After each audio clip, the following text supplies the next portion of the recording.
Okay, in this video, I really love this topic. The topic is negotiation in person, okay? So, especially for people that are just starting out, you want to lean more on the side of having your negotiation conversations with a person in person rather than over the phone or in text message. However, if you can't do it in person, the next best thing is obviously over the phone, and then lastly would be text. Now, some of this this doesn't apply to all conversations. There will be some situations where a particular person seems to be responding the most through text. So just be mindful of what they're responding to and how they're reacting. If they're doing mainly text, then go ahead and do it in text. If they're best by talking on the phone, well, then go ahead and have your negotiation over the phone. But if there's ever a situation where you can pick one way or the other, always try and lean towards negotiating in person, or always try and lean towards negotiation over the phone. That's your next best option. The reason this is important is because if you're in person with somebody, you are able to see the reactions, see their face, and conversely, they will also be able to see your reactions. So it makes it a simpler process for you to negotiate on the fly, because you'll see how they respond to particular price points or particular terms, and you can adjust appropriately.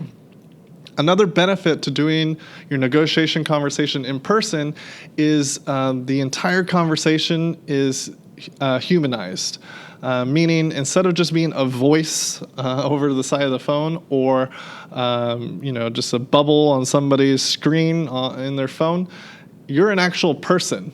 Just like they're an actual person, and they're going to be a little bit softer when conversing with you. They're going to be able to connect with you a little bit more.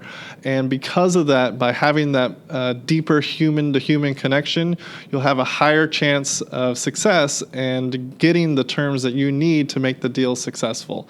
This applies for buyers and sellers. Always try and lean in that direction. And then the last item for it is when it comes to negotiation, it is easy for somebody in text message to ignore a text. You might say, hey, you present a price, does $80,000 work for you? They can look at the text and then just ignore it. And then you don't know how they're responding. You don't know what the response is to it. Or on the phone, there's situations where it's easy for someone just to hang up, and you weren't able to get your full conversation out. You weren't able to explain why you presented this price point. They have the ability to run away. But in person, they can't hang up the phone. In person, they can't ignore what you're saying. You're in person. They can talk to you right there on the spot. So you have a better chance of explaining your situation, explaining your side, explaining how you came up with the particular price point, or how you've determined these specific terms. And by being in person, you can come to an agreement and you can come to a resolution. You're able to stay as long as possible to come to an agreement at the end. Without them running away or putting things on hold or just ignoring you altogether. So whenever you have the opportunity, lean on the side of meeting with them in person, negotiating in person, and you'll notice that your success rate will definitely go up.